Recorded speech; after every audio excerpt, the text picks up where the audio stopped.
చిన్న పాప కిటికీలోంచి చూస్తూ ఉంది. ఎవరో కొంతమంది దుండగులు పక్కనే ఉన్న శివాలయాన్ని ధ్వంసం చేస్తూ కనిపించారు. వెంటనే ఆ పాప తండ్రి దగ్గరికి వెళ్లి, ఎవరో శివాలయాన్ని ధ్వంసం చేస్తున్నారు నాన్న, ఆపండి అని అడిగింది. ఆ తండ్రి పాపని దగ్గరికి తీసుకుని, మనం మొఘలుల ఆధీనంలో ఉన్నామమ్మా, వాళ్ళని అడ్డుకోవడం మన వల్ల కాదు అని చెప్పాడు. దాంతో బాధగా ఆ పాప అలా చూస్తూ ఉంది. కొంతకాలం తర్వాత పాప పెరిగి పెద్దదైంది, పెళ్లి జరిగింది. ఒకరోజు అత్తవారింట్లో గుమ్మం దగ్గర నిల్చొని బయట చూస్తున్నాముకు కొంతమంది దుండగులు ఎదురుగా ఉన్న దేవాలయం ధ్వంసం చేయడం కనిపిస్తుంది. వెంటనే భర్త వద్దకు వెళ్లి దేవాలయాన్ని ధ్వంసం చేస్తున్నారని ఆపమని భర్తను అడుగుతుంది. దానికి ఆ భర్త, మనం ఖిల్జియా ప్రభువుల ఆధీనంలో ఉన్నామని, అడ్డుకుంటే చంపేస్తారని చెప్తాడు. ఈసారి ఆమెకి బాధ రాల, కోపం వచ్చింది. ఆమె కొంతకాలానికి ఒక మగబిడ్డకి జన్మనిచ్చింది.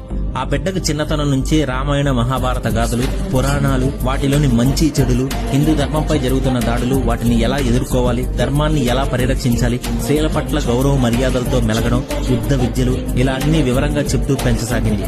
ఒకరోజు ఆమె ముందే ఇంకో దేవాలయాన్ని ధ్వంసం చేస్తున్నారు. ఆమె ఈసారి కొడుకు వైపు చేస్తుంది. అంతే, ఆ 16 సంవత్సరాలున్న అబ్బాయి టెంపుల్ మీద దాడి చేసిన ప్రతి ఒక్కరిని చిత్తుగా కొట్టి ఆ టెంపుల్ ని కాపాడాడు. అతనే ఛత్రపతి శివాజీ మహారాజ్. అండ్ ఆమె విజయాబాయి.